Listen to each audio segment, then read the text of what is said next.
Salut à toutes et à tous, c'est Vincent, j'espère que vous allez bien. Aujourd'hui, dans cette vidéo, je vais répondre à des questions, les questions généralement qui me sont le plus posées, que ce soit sur le Discord ou sous les vidéos YouTube ou sous les autres réseaux sociaux, par mail, etc. Je vois des questions assez récurrentes en fait qui arrivent et qui pour moi sont assez simples et ne font pas l'objet d'une vidéo entière.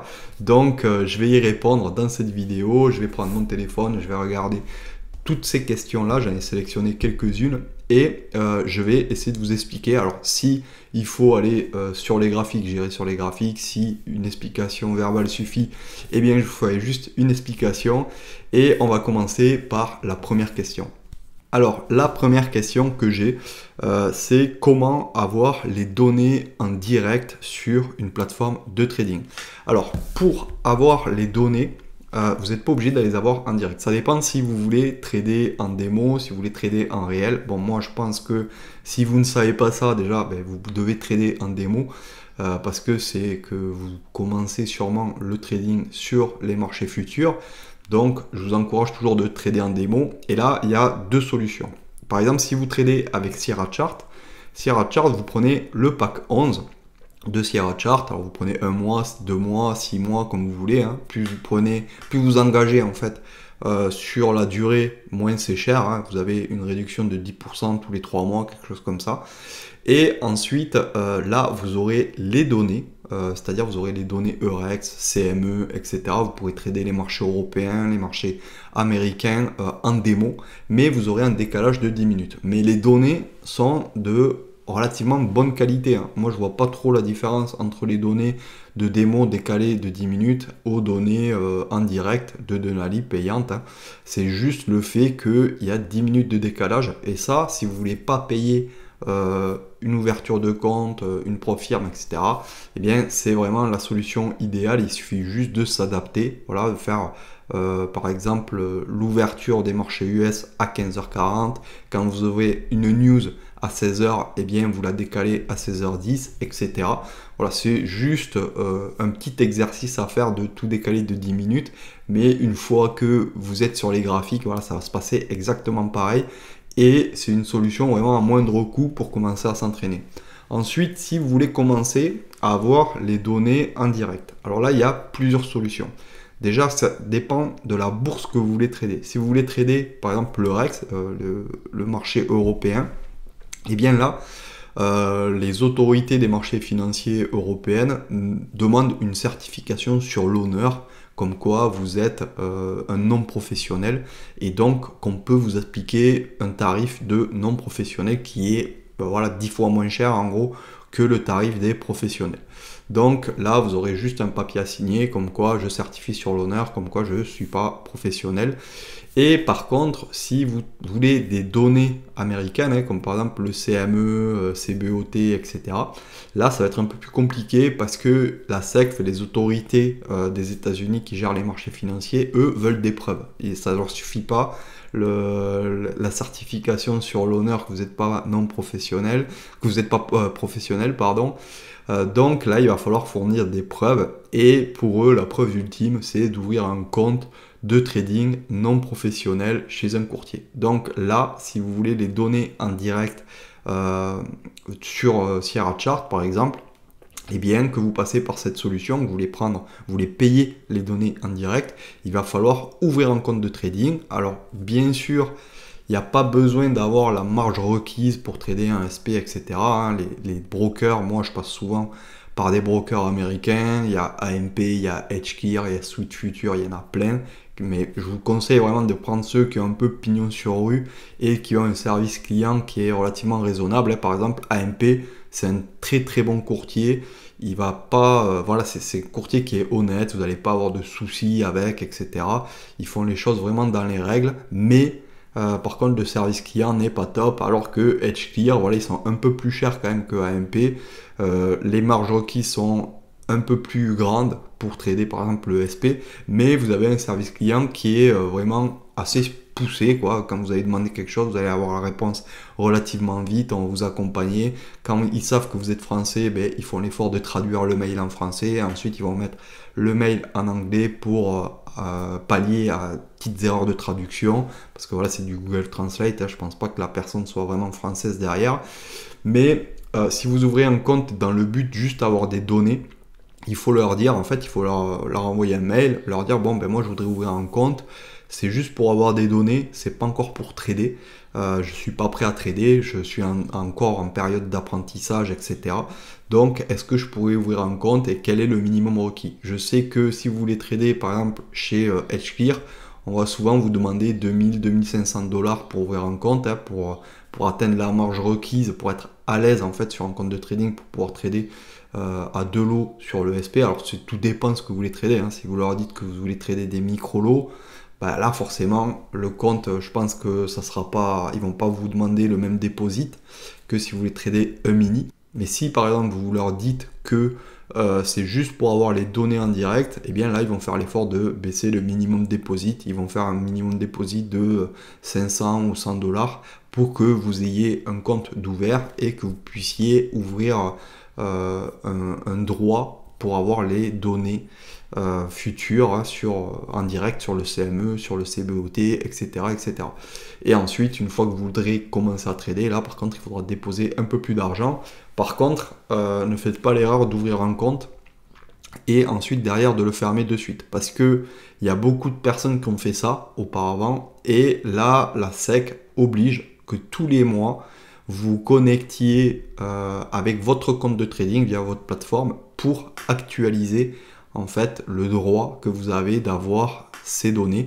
Donc si vous ouvrez par exemple un compte de trading, vous mettez 500 $ dessus, vous connectez, etc. Vous faites toutes les vérifications pour avoir le CME en direct et ensuite vous fermez votre compte, ben, sachez que un mois plus tard, on va vous demander de vous connecter à votre compte de trading pour prouver que vous êtes toujours non professionnel. Et là, ben, ça va sûrement bloquer et vous devrez refaire les démarches à ouvrir un compte de trading réel, enfin un compte de trading pour pouvoir vous reconnecter et avoir droit encore à profiter de ces données en réel, en non professionnel. Donc voilà, faites pas cette erreur là. Ensuite, vous avez une troisième option, hein, c'est les prop firms. Les prop firms, c'est vraiment pas mal. Alors les données, pour le coup, c'est vraiment pas de la qualité, c'est pas du luxe. Quand il y a des news, etc., ben, souvent ben, ça lag, il y a des bugs, voilà. Après, ça dépend où vous prenez vos données, hein. Je sais que par exemple, Apex, il y a pas mal de bugs dessus, hein. Alors, pas mal accuse Rithmic, mais pour moi, ça vient pas de Rithmic, hein, ça vient des serveurs d'Apex. Il y a souvent des bugs, hein, j'ai vu ça. Et j'ai vu ça chez moi, j'ai vu ça chez des personnes qui tradent avec NinjaTrader, j'ai vu ça avec des personnes qui tradent sur MT4 même, donc c'est pas la plateforme non plus. Mais il y a parfois des bugs. Ensuite, vous avez d'autres prop firms, hein. Il y a Bluenox, il y a Fidias prop firm, il y a Earn2Trade, etc. Alors Earn2Trade, j'ai eu des retours comme quoi ça marchait pas trop mal. Les serveurs tiennent le coup, ça charge assez vite. Ensuite, Bullnox aussi, j'ai eu quand même des bons retours, malgré que parfois il y a quelques petits bugs, mais moins que sur Apex. TickTickTrader, TopStep, etc. Vous pouvez y aller aussi, hein, même chez Apex. Hein, je ne dis pas que Apex sont des mauvais payeurs ou quoi que ce soit. C'est une entreprise qui est sérieuse, mais par contre, au niveau des serveurs qui retransmettent les données, il y a quand même des bugs. Et puis, j'ai de nombreux retours aussi là-dessus, comme quoi il y a des positions qui s'ouvrent toutes seules, etc. Donc là, il faut faire attention, mais c'est quand même une très très bonne solution parce que il y a souvent des offres promotionnelles et vous pouvez avoir des comptes pour 20-25 $ le mois avec les données. Vous avez aussi un compte démo, vous avez un compte aussi où vous pouvez faire le challenge et si vous voulez la profondeur de marché, c'est-à-dire les niveaux carnet d'ordre et aussi les niveaux sur une map. Et bien là, il va falloir prendre un petit abonnement en plus dans la propre firme, ça vaut à peu près 12 $ ou 13 $, quelque chose comme ça. Et là, vous aurez la profondeur de marché. Donc, c'est vraiment une option qui est très intéressante quand vous débutez en trading. Question, est-ce que les brokers comme Edgeclear ou Apex Future acceptent les résidents français? Non, en fait, il n'y a pas de souci, on peut tout à fait ouvrir un compte de trading chez des courtiers américains, mais ce qu'il faut savoir, c'est qu'il y a certains courtiers, ils n'aiment pas les débutants, parce qu'ils ne veulent pas s'occuper de la maintenance des débutants, ils n'aiment pas avoir trop de questions, des questions en fait basiques, donc ils ne prennent pas les débutants, mais un courtier comme Edgeclear, etc., ben là, eux, il s'est ouvert aux débutants. Donc allez-y, et après il va falloir aussi prouver que vous avez des bons revenus, il va falloir envoyer votre passeport, enfin votre carte d'identité, une preuve de résidence, etc. Il va falloir monter un petit dossier, ça ils vont vous aider avec ça, répondre à quelques questions. Et derrière, ben, ils vont vous ouvrir votre compte et ça, il n'y a vraiment pas de souci, même au niveau des paiements. Bon, les paiements viendront des États-Unis parce que vous devrez, pour alimenter votre compte, faire un virement aux États-Unis. Souvent, c'est à Chicago. Et ensuite, ben, quand vous retirez votre argent, eh bien, l'argent viendra des États-Unis. Et au niveau de la fiscalité, il va falloir tous les ans leur demander des papiers pour en fait avoir le document pour les impôts, pour pouvoir déclarer vos impôts. Voilà, tout simplement. Une autre question de Abdulaziz de YouTube. Tu n'as pas de stratégie Forex? Alors, moi, personnellement, je trade que les indices en scalping et en intraday. Alors, la méthode s'adapte aussi sur les bons au trésor, s'adapte aussi sur les matières premières comme le gold. En théorie, on pourrait trader l'euro USD futur, mais moi personnellement j'ai jamais testé. Et à DM Trading, en fait, la société DM Trading, qui est une société de formation, on est 3 formateurs. Il y a Thibaut qui traite les actions, il traite principalement les actions américaines, mais il peut trader aussi les actions européennes ou françaises. Il y a moi qui fais du scalping de l'intraday sur les marchés futurs, et il y a Yanis, alias Christy, qui lui fait principalement que du forex et aussi un peu de crypto. Mais voilà, son cœur de métier c'est vraiment le forex. Donc si vous voulez trader le forex, voilà, ça sera plus avec Yanis qu'il faudra aller, parce que c'est pas la même stratégie tout à fait. Lui c'est plus l'avantage statistique, les bandes de Bollinger, etc., parce qu'il traite plus sur les marchés aussi CFD. Donc voilà, moi personnellement le forex c'est pas mon truc, mais si vous voulez trader le forex avec DMT, c'est tout à fait possible. On a une formation pour ça et on a un coach dédié à ce marché. Alors une autre question de YouTube, hein. Merci pour le partage, la map est en option sur Sierra Chart. Alors ça dépend, Sierra Chart en fait vous avez plusieurs packs, le pack qui commence à être intéressant c'est le pack 11, parce que vous avez tous les outils, vous avez les historiques de marché, etc. Mais si par exemple vous prenez, là vous aurez la map, voilà, si vous prenez le pack 11, et vous aurez la profondeur de marché, par exemple si vous avez les données en décalé de 10 minutes. Mais si vous prenez une propre firme et que vous n'avez pas payé les 12 $ pour la profondeur de marché, eh bien vous n'aurez pas la map. Donc ça, voilà, c'est une question de plateforme, mais c'est aussi une question de données, à savoir si vous prenez les données avec la profondeur de marché ou sans la profondeur de marché, qui généralement coûte environ 12 $ pour avoir la profondeur de marché. Alors, prochaine question de YouTube de Cédric. Bonjour Vincent, merci pour tes explications. J'ai visionné ta vidéo short qui explique comment tu paramètres ta plateforme pour fixer un daily stop journalier et un take profit journalier. Je serais vraiment intéressé par cette vidéo pédagogique qui explique comment je peux moi aussi mettre en œuvre cette configuration. Il y a plusieurs manières de faire. Alors là, on ne parle pas de régler les stops et les TP sur un seul trade. On parle de régler les daily loss et les daily win dans la journée. C'est-à-dire, par exemple, si vous vous dites, moi, je ne veux pas perdre plus de 400 $ par jour. Donc, à partir de 400 $, la plateforme va fermer mes trades et ensuite, je ne pourrai pas trader de la journée. Et ça, il faut faire ça sur Rithmic. Alors, j'essaierai de vous faire une vidéo là-dessus. Vous pouvez le faire aussi sur la plateforme, hein, Sierra Chart, par exemple, mais ensuite, voilà, avec les propres firmes, ça marche pas très bien. Ça, j'ai remarqué ça. Avec un compte réel, ça marche, mais avec les propres firmes, ça marche pas très bien. Et vous pouvez le modifier assez facilement, alors que chez le broker, voilà, vous pouvez le modifier aussi, mais il va falloir aller dans Rithmic, etc. Et vous pouvez demander aussi à votre courtier qui vous mette ça en place, hein. Ça c'est tout à fait possible. Je sais qu'avec Edgeclear c'est possible, il suffit de leur envoyer un mail et ils peuvent vous bloquer à -400 et vous débloquez ça le lendemain. À partir de que les marchés ouvrent à minuit, ils vont vous redébloquer ça. Donc ça, c'est une solution. J'essaierai de faire une vidéo là-dessus parce que c'est vrai que c'est très intéressant. Et concernant les daily win, moi je les conseille pas particulièrement parce que quand on a un beau trade qui court, bah, c'est dommage de couper le trade.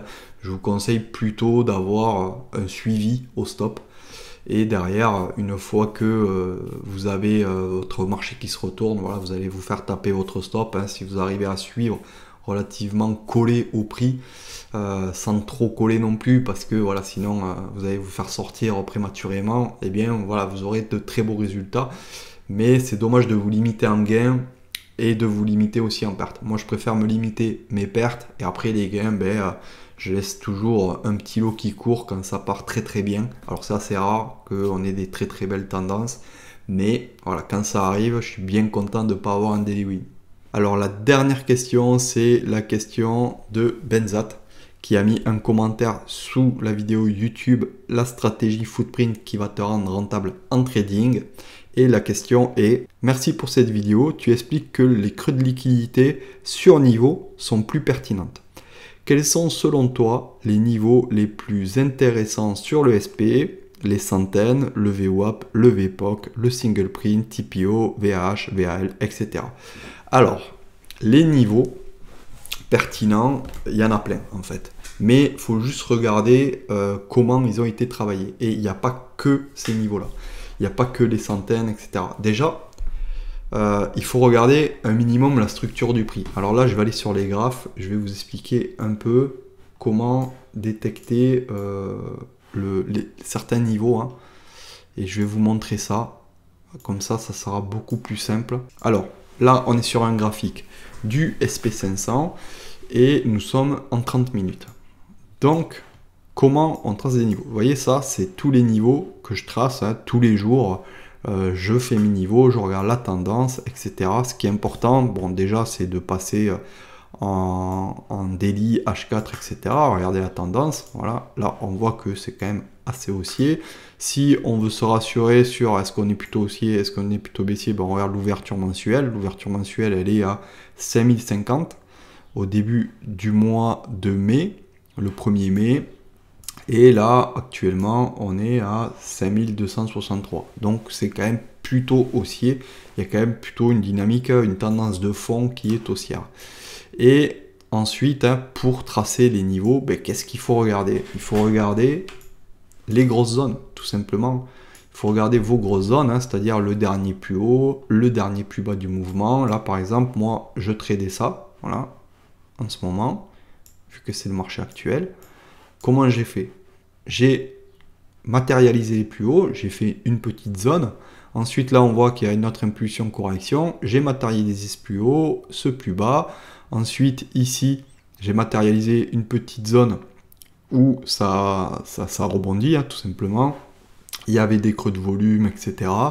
J'ai matérialisé le bas de range, je matérialise les bas de range, et voilà. En fait, ça fonctionne très très bien. Et on peut voir que à chaque fois qu'on revient sur ces zones, eh bien, il y a réaction. Alors, bien sûr, là, ici, je ne l'avais pas encore tracé, mais ici, je l'avais tracé. Ici, je l'avais tracé parce que c'était le haut de l'IB, et ensuite, dans la nuit, on a eu une réaction. Donc, qu'est-ce que j'ai fait, moi? Après 14h, 15h, etc., je l'ai tracé et je l'ai tradé. Mais une fois qu'on a ces zones, ce ne sont pas des zones magiques. Parce que, déjà, une fois qu'elles sont traversées, voilà, faut les oublier. Parce que une fois qu'elles sont traversées, le volume souvent a été comblé, etc. Donc ça a été uniformisé, donc ça ne se traite plus. Et donc, une fois qu'on arrive sur ces zones-là, par exemple ici à 14h30 ou 15h, on a eu un magnifique rebond. Ou alors ici, quand on est revenu sur la zone, celui-là je l'ai tradé à 16h. Ben voilà, c'était un magnifique setup.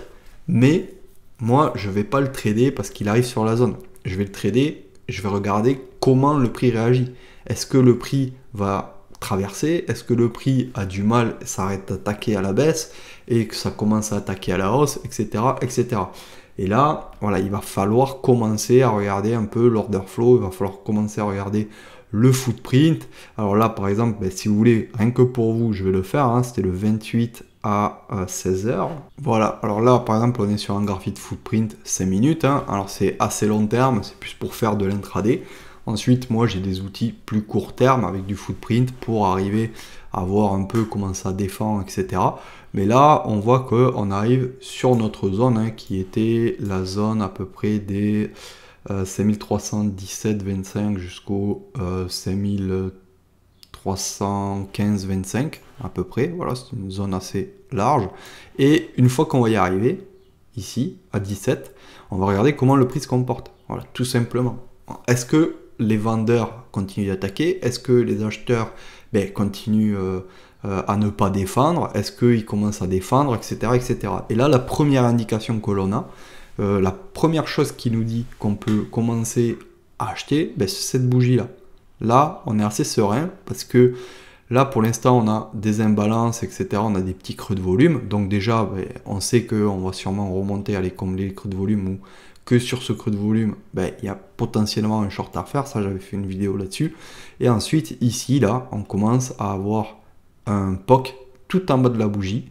Voilà, ça veut dire que ça a attaqué côté vendeur et côté acheteur et que c'est les acheteurs qui ont remporté un petit peu la bataille. Ici, on a un delta qui est négatif, pourtant la bougie clôture en bleu, donc ça veut dire qu'il y a eu quand même de l'absorption, hein. Au carnet d'ordre, ça a absorbé. Et derrière, ensuite, il va falloir essayer de trouver des opportunités là-dedans pour essayer de rentrer dans le marché. Alors là, bien sûr, il va falloir aller dans des unités de temps inférieures pour essayer d'acheter le bas et faire des petits scalps. Des fois, voilà, on est en range, ça part pas de suite, donc on va faire un achat en bas, on va se faire sortir déjà sur les plus hauts et ensuite ça va revenir, on va racheter, on va se faire sortir sur les plus hauts. Bon, voilà, c'est comme ça, on prend 3 lots, on va sortir 2 sur les plus hauts, on va laisser courir 1 et ensuite on va se faire sortir le troisième à plus 2, plus 3, plus 4 ou ABE. Comme ça, voilà, on va tenter quand même l'intraday et ensuite au fur et à mesure des configurations, on va essayer de rentrer. Mais voilà, il faut identifier vraiment la tendance. Si vous n'avez pas de grosse zone, ou si la zone avait été cassée, voilà, vous n'allez pas chercher à faire du contre-tendance, vous allez chercher vraiment à aller faire la continuation. Donc ça, c'est la première stratégie. Et ensuite, au niveau du market profile, ce qui est pertinent, c'est toujours pareil, hein, l'époque. Voilà, l'époque TPO, c'est très très pertinent. L'EVA TPO, c'est très très pertinent aussi. Ça donne de très très bons setups. Mais voilà, c'est comme tout. Si la VA, par exemple, elle a déjà été travaillée une fois, 2 fois, 3 fois, voilà, à force, elle va plus travailler pareil. Donc ça sera beaucoup moins pertinent. Si vous avez un POC, vous y allez la première fois, il y a de grandes chances que ça rebondisse.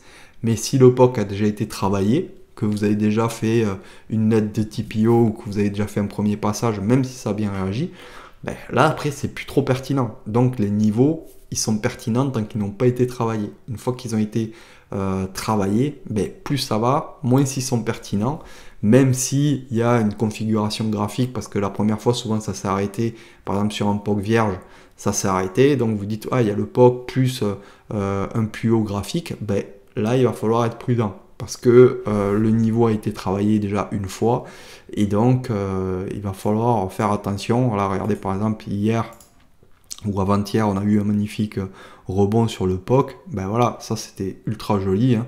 On a pu le prendre sur le bas, voilà, c'était un peu tard, 20h30, mais voilà, c'est un niveau qui est assez joli. Ensuite regardez ici, vous avez une VA, la VA, vous avez la VA L, la value area low, la première fois vous allez la tester, ça rebondit, mais la deuxième fois, voilà, peut-être qu'il y a une réaction scalping que je ne vois pas sur ce graphique là, mais voilà, la deuxième fois ça traverse. Donc ça, il faut vraiment faire attention. Regardez ici pareil, on a une VA H, la value area high. Première fois, c'est dans la nuit, ça réagit bien, hein. Deuxième fois, bon, ça réagit, mais troisième fois, c'est traversé, et ensuite, regardez, elle joue plus son rôle. Elle est traversée, retraversée assez facilement. Donc au niveau des niveaux market profile, des VWAP, etc., la doctrine en fait que je vous dis de faire, que je vous recommanderais de faire, c'est de travailler les niveaux qui n'ont pas encore été travaillés. Si vous avez des niveaux qui ont été déjà travaillés, retravaillés, voilà, ça va être compliqué. C'est comme par exemple, des fois, on a des débuts de session, on va jouer autour de la VWAP. Voilà, la première fois, ben, ça va rebondir et ensuite, on va tourner autour de la VWAP. Ben là, faut vous dire que la VWAP, pour aujourd'hui, il va falloir l'oublier parce que ça va pas être terrible. Après, les VWAP, c'est pas comme les VA parce que les VWAP bougent. Hein. Si vous avez une belle tendance, ben, elle va se déplacer. Donc ça va toujours rester assez pertinent. Mais si vous avez une VWAP sur un niveau horizontal et que vous commencez à tourner autour, tant que la VWAP elle s'est pas extraite de la zone ou de la zone d'orange, ben, n'allez pas la trader. Mais au niveau de tous ces niveaux-là, il faut les prendre en compte, mais il faut prendre en compte aussi le nombre de fois qu'on a travaillé ce niveau. Et une fois qu'on l'a travaillé, eh bien, on sait qu'il y a potentiellement un risque que les niveaux ne tiennent pas. Donc c'est ça vraiment le conseil que je pourrais te donner pour trader les niveaux. Ils sont tous bien, mais il faut faire attention à comment ils ont été travaillés et combien de fois ils ont été travaillés. Voilà, cette vidéo est terminée. J'espère qu'elle vous a plu. N'hésitez pas à mettre des likes, à continuer à mettre toutes vos questions en commentaire. J'essaie de répondre au maximum à toutes les questions. Et on se retrouve dans la prochaine vidéo. Allez, à plus. Ciao.